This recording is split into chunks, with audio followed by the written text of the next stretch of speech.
Supreme court ने मंगलवार को केरल में एसआईआर को लेकर दायर याचिकाओं पर एक महत्वपूर्ण टिप्पणी की है और उन्होंने साफ साफ कहा है कि केरल सरकार और पॉलिटिकल पार्टीज की जो मांगे हैं वो बिल्कुल सही है, न्याय संगत हैं और विचार करने लायक हैं। इसलिए चुनाव आयोग को इस पर गंभीरता से ध्यान देना चाहिए, यानी चुनाव आयोग को सीरियस हो जाना चाहिए। मुख्य न्यायाधीश सूर्यकांत और जस्टिस जयमाल्या बागची की बेंच ने केरल से कहा है कि अगर राज्य ने एसआईआर की तारीख बढ़ाने का अपना अनुरोध औपचारिक रूप से चुनाव आयोग को अभी तक नहीं दिया है तो वो 3 दिसंबर तक अवश्य दे दें। कोर्ट ने चुनाव आयोग को ये ऑर्डर दिया है कि वो 2 दिनों के अंदर इस पर ढंग से सोचे और बिल्कुल निष्पक्ष तरीके से सोच विचार करे। केरल की चिंता ये है कि राज्य में 1200 से ज्यादा स्थानीय स्वशासन संस्थाओं के चुनाव एक ही समय पर होने वाले हैं और एसआईआर की भारी प्रक्रिया के चलते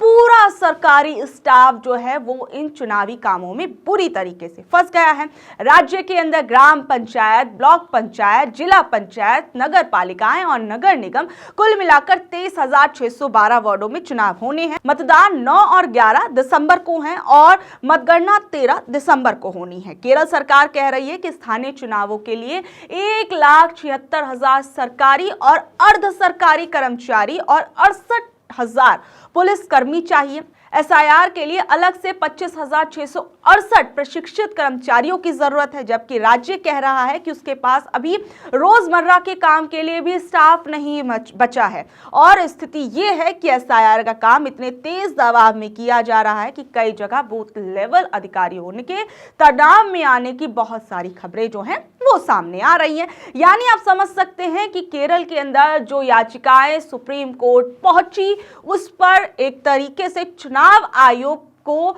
सुप्रीम कोर्ट ने ये साफ तौर पर कह दिया कि जो ये बातें कह रहे हैं वो बिल्कुल न्याय संगत हैं, सही कह रहे हैं और इस पर जो है चुनाव आयोग को गंभीरता के साथ सोचना चाहिए।